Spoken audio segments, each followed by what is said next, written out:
Stay tuned for the Joan Quinn Profiles. As an editor for Andy Warhol's Interview, the Los Angeles Herald-Examiner, LA Style, and Detour magazines, Joan covered the social set, the Hollywood hotshots, the international art scene, the mysteries of food, the excitement of travel, and the fabulous world of fashion.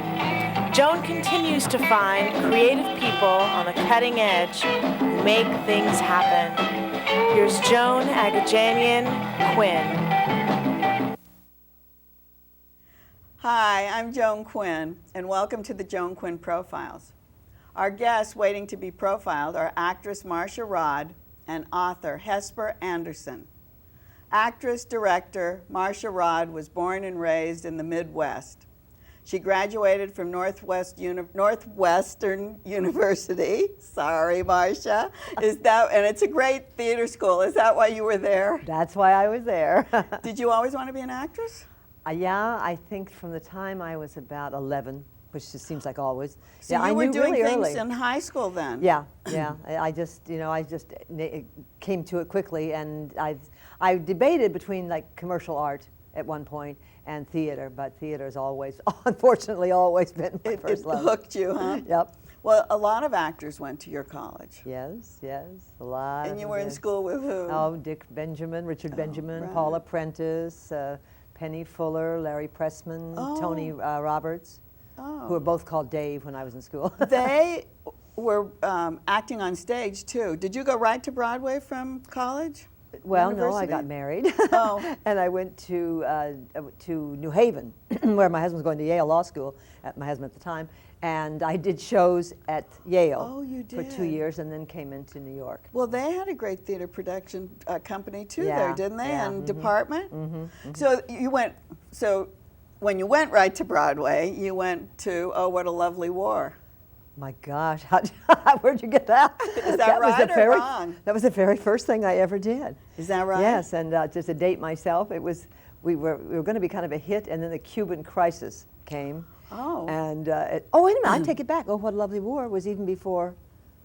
Oh, Say Can You See? I did the first two shows were O's. Oh, What a Lovely War. Oh no, Oh, Say Can You See?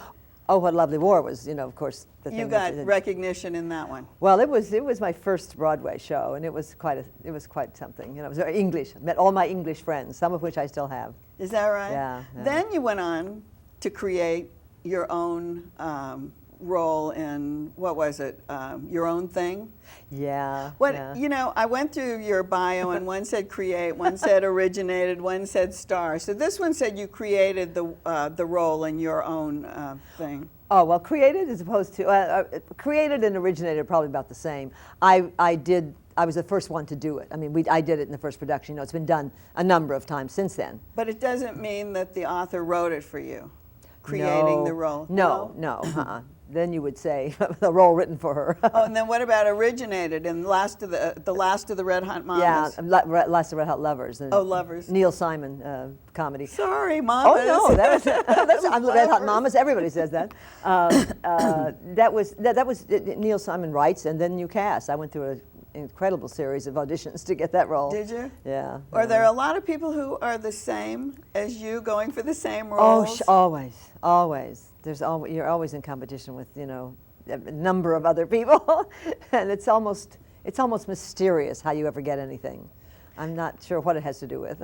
You starred and then starred one more title in Shelter, which won you a Tony nomination. Yes. How did that happen, and what were your experiences with that? Well, I'm trying to think. It was Gretchen Cryer and Nancy Ford. I don't know if you know them. Of course, they wrote the great play. Yes. Yes, what was it? Getting My Act Together. Getting My Act Together and taking among other things. Last Sweet Days of Isaacs, I think. And their son is John. Nancy That's John Cryer, yes. Right. And well, it was a strange circumstance because we had done it in Cincinnati as a pre-thing, and had a wonderful guy who played the lead. And when we came to New York, they felt they needed a bigger name. So I must have read they were going to use me, and they must have read this I read with like 50 people I won't mention names, but the one person they chose was just the worst of them all. Oh, we don't get to know who he was? Oh, no, I don't dare. Who did they turn down? Oh, Hal Linden? Hal Linden. I mean, one after Like another. Yeah, really good actors? Oh, yeah. And so it wasn't the joy that I thought it was going to be. It was a wonderful role, and it was a very interesting show, but... But how did you prepare yourself for that? And here you get a Tony nomination. Prepare myself to do the show? Yeah, and then after you were nominated, did you continue? Oh no, we the had show? closed before the nominations even came. I think we were there about 5 weeks, but it was a really great role. So sometimes if you're in the year that they nominate, yes. you get a nomination anyway. Isn't that too bad? It's sad. When something closes so and sad. then you get the recognition. It was really afterwards? sad, except that I was so happy not to be on stage with this person that I didn't mind it closing. Did that So, really make you move to Los Angeles and it decide had, it had a lot to do with it. Did it really? Mm-hmm, it did. Because you came here to do film then. Well, I came here because a lot of things that I was up for would go to people with TV names, and I thought, well, shoot. You mean up for in New York? Mm-hmm. Really? Yeah, and then they would go to somebody with a TV name, and I thought, I better go out. And also, I did get an offer for a series that we thought was going to be a big smash, and then we were going to be doing it in New York, and at the last minute, they decided that they couldn't, that they had to do it out here, and I was married at the time, and my marriage was in trouble, and I said, I can't leave. And that series became Maude. Is that right? Yes. And you didn't come for that? Yes. I mean, earlier you were saying One of my big mistakes. Earlier you were saying I was in a lot of TV shows, but Yes. they didn't make it. Well, that one made it, but I wasn't in it. But that was my choice, like a fool. But So were those people coming back and forth? Were you studying in New York and then well, I coming kept to my LA? apartment in New York for like 14 years, just tried to be kind of bi-coastal. It's a little hard, and I did go back and forth. I mean, I did go back. I did I'm Not Rappaport on Broadway, in between that. And Strictly dramatic roles, or do you sing and dance? I do all of that, and that's probably a problem, because if you did one thing, they'd know you better. I do serious drama. I do singing and dancing, which I'm going to be doing in Palm Desert this season. And so you're doing a show that's like a what? It's a review. A review. Yes. So you have your own time, or do you work with other both, people? Both. I have my solos. I have a new solo this year, and the sketches with most of them with Ronnie Schell. But here's the cast: Ruta Lee, Anna Marie Alberghetti, myself, Gary Collins this year. Last year was Julius LaRosa. Does he sing? I hear he sings Gary? very well. I haven't heard him yet, but I hear he sings very well. We start rehearsals next week. Oh, and Julius LaRosa, of course, sings. He sang really well. Yeah. He sings very well now. He lives in New York, and it was hard being away from his family for 5 months. So and then Ronnie Schell and Steve Rossi of Allen and Rossi.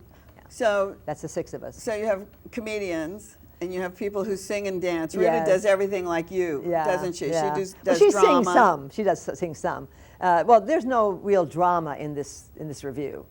I couldn't. So you get it. So there's no acting. Is that what you're There's some telling me? acting, but it's more comedy than it is drama. What were the other TV shows that you were in? Oh gosh, I can't even think. I mean, I did 4 years as a semi-regular on Trapper John, where I played the candy-eating dentist.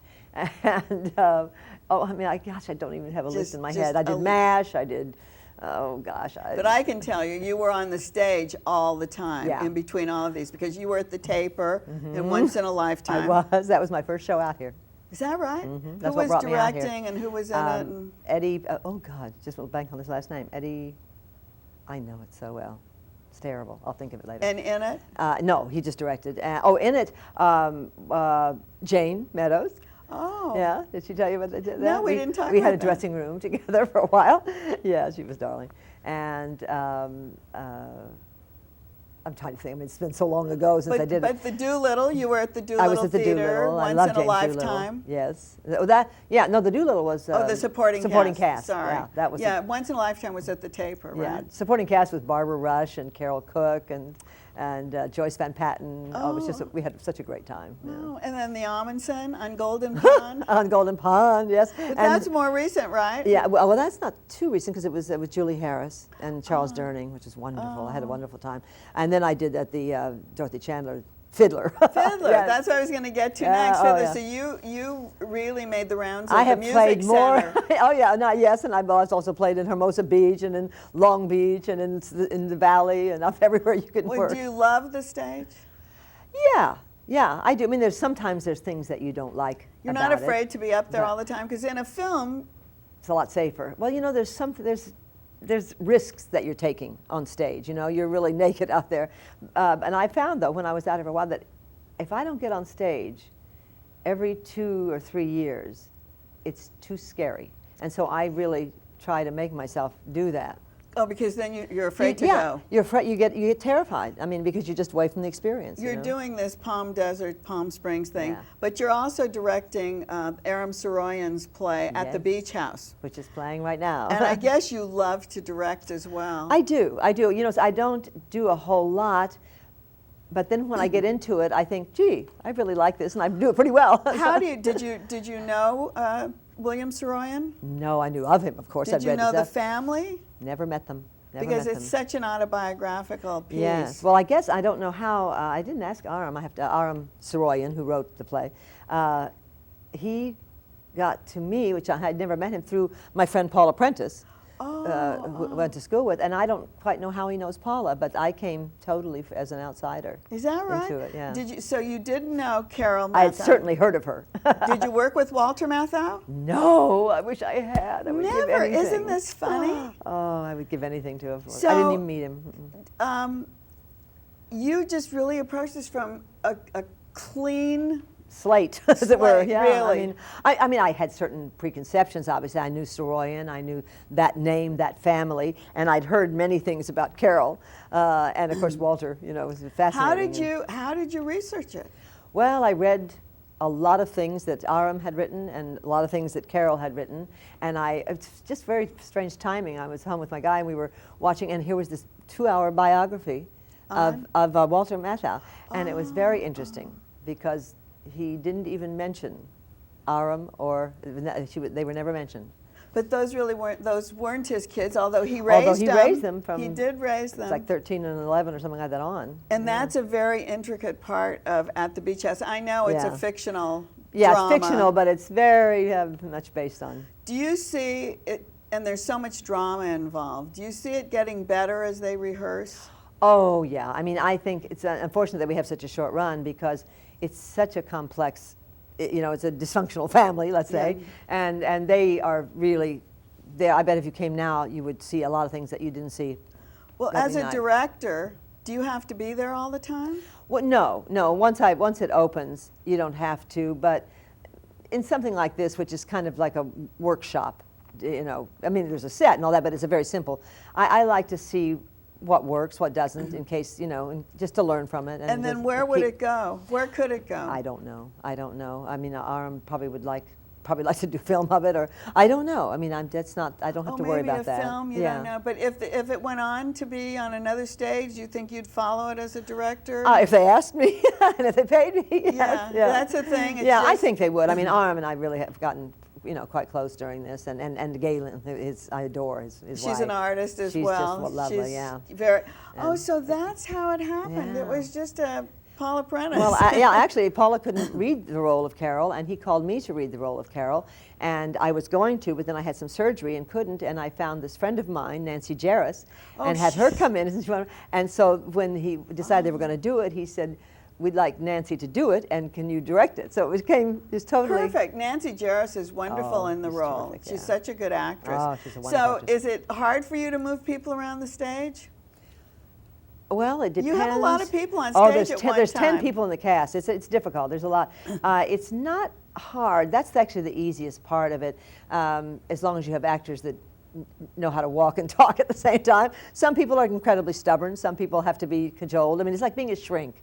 Everybody works differently. I mean, Orson came in, knew it. I mean, just did it. Tell him what to do. He didn't even have to tell him. He knows exactly what to do. He is such a pro.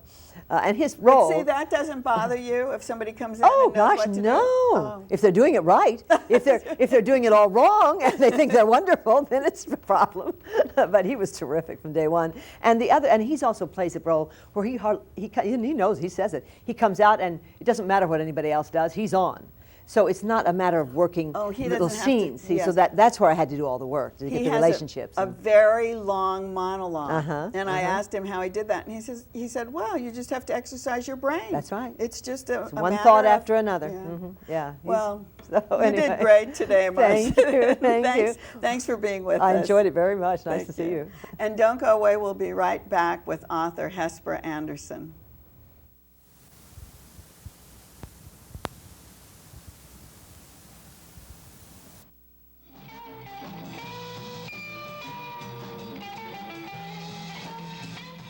Beautiful book. Hi, I'm Joan Quinn, and welcome back to the Joan Quinn Profiles. Author, screenwriter Hesper Anderson was born and raised in Rockland County, New York. The daughter of playwright, Pulitzer Prize winner Maxwell Anderson and his wife, actress Mab Maynard. Hesper attended Barnard and graduated from New York University. It was in the 70s when she moved to Los Angeles, a single mother with 3 children. That's where she started her writing career for TV episodics, movies of the week, miniseries, and then feature films.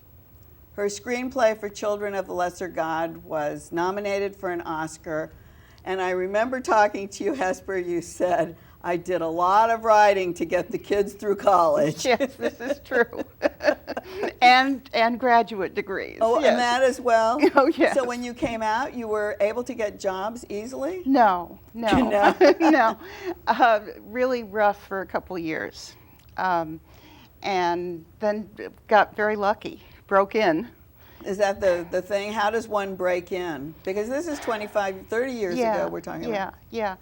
It's a kind of convoluted story. I'd written a play before I left New York. And I had a New York agent. I'd sold a couple short stories. Oh, that's right. You had written those. New York agent got in touch with a kind of nothing agent out here. He got a reading of that play at the Mark Taper.